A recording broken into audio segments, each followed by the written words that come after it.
We were both born in Bridgeport. He was a twin.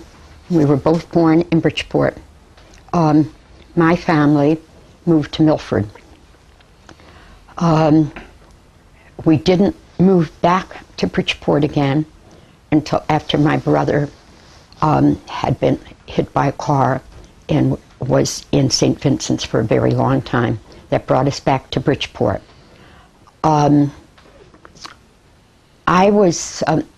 You could say I was brought up sheltered.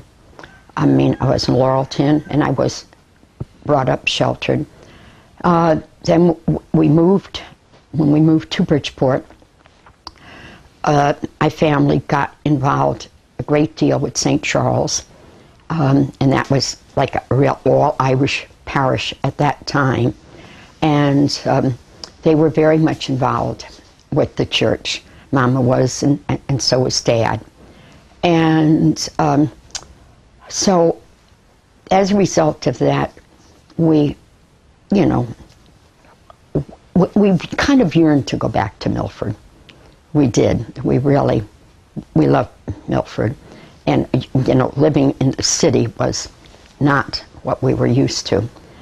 But Mom always was a decorator. Our house always really looked lovely. And so this one night, a group of girls from CYO wanted to take me to the movies. They wanted to know if I could go to the movies. We were just all getting acquainted. And so I asked my parents, and they said, that was fine, So on the way, they told me they wanted to introduce me to this boy. That did not interest me at all. I had a lot of other things on my mind than boys. And I'd never thought, really, that I would ever meet a boy that could compare with my brother and my father. To me, they were rough, tough, and these city boys, I just didn't like that. I didn't like that. I want to go back to Milford. So, anyway, we got to the movies, and just before we went in, they said, he's a lifeguard during the day. I said, who? This boy we want to introduce you to. And he is a usher at night at the theater. And I said, what? So I meet Ed.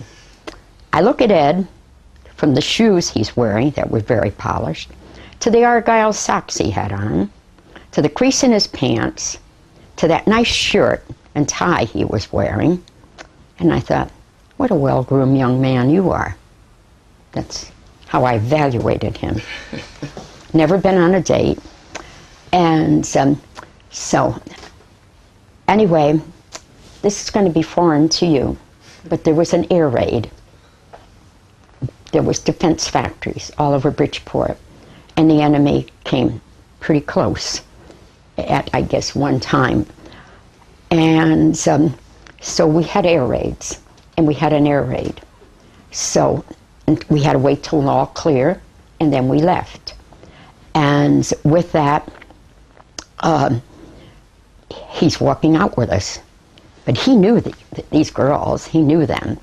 And we were all the same age. And he said, I just got paid. I'll buy all you girls a Coke. I don't drink Coke. I ordered an ice cream soda, and my husband told me all my life, he knew I was a gold digger from the first day when I ordered an ice cream soda, and all the other girls ordered a nickel Coke. So he walked along home with us, but his house was first. And as he ran across the street to go up the steps into his home, I didn't see that young, athletic, 142-pound kid. I seen my husband as he looked just before he collapsed. And I wrote, I'll spend the rest of my life with you. I began seeing auras in Lawton Hall in grade school. I suppressed these things. I didn't know what they meant. I could see it upset my family. It definitely upset the nuns. And had to pay kind of a price for that, you know. I didn't know what that meant. I thought everybody could see these lights, but nothing like what happened when I met him. I never told Ed for a long time what I wrote in that diary. And then I showed him. He called it entrapment. So, kidding. And so, anyway, from then on, Ed entered the military. He tried to get in when he was 16. He forged. And his father found out. His dad had been a state trooper and found out, was very angry. His brother was in the islands in the Pacific. Philippines? Huh? Philippines? No, well, he's further out than that, New Guinea. His brother was in New Guinea. He had just lost his best friend.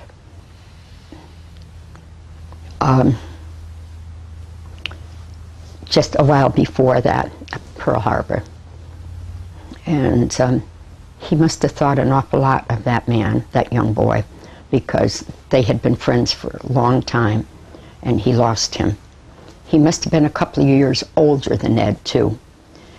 And so I came home from school one day, and Ed and this man, Bob Thompson, another friend of his, who was going into the military with him.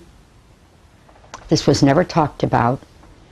And they were sitting at the kitchen table with my mother. And I thought, that's strange.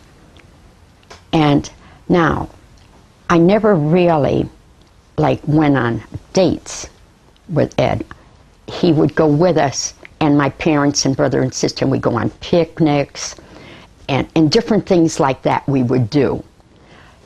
Then one time he asked my mother and dad if he could take me to the movies. And my father said, you can, but you can't drive her, so you're going to have to walk to the movies. And we did. And then on the way back from the movies, that was in downtown Bridgeport, the Los Polis, and then he was telling me how he used to work there. And when we got by Dr.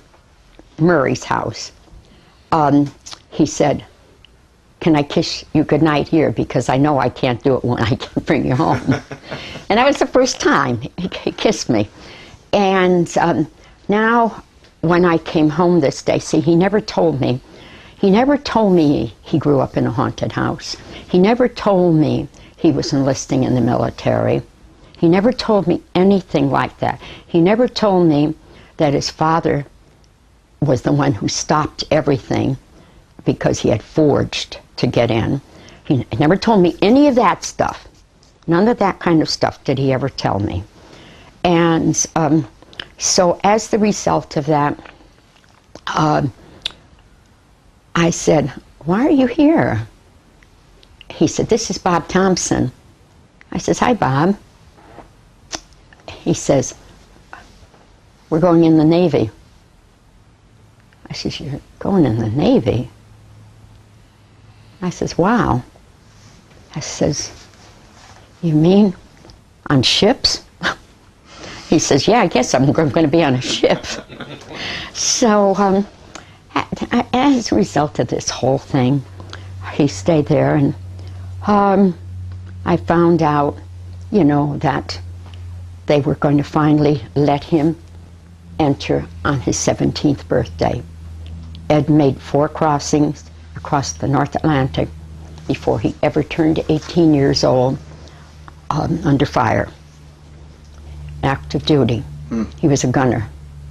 I can only imagine, he didn't talk too much about stuff, but I can only imagine what it had to be. But then my appendix ruptured while he was in service. And I was I didn't have much chance of survival. They didn't want to operate on me. And my parents, I know, oh God, what beautiful people. They are the most beautiful people in the world, honest. They were horribly upset when my appendix had ruptured. And my aunt, Daddy's sister, Julia Moran, was a head nurse. And she told them to go along with the surgery. So I was operated on. I had drains in me for a very long time. And I was home. My mom decided, something she had never done, she decided to take a job where she was doing something for defense. And Daddy worked for Connecticut Light and Power. My brother and sister were in school, and I was sitting at the dining room table writing a letter to Ed. And with this, his dad phoned, and he was able to tell his dad the name of the ship that he was on. And the father called to tell me. So I'm writing the letter. There was a program in the 40s called Make Believe Ballroom.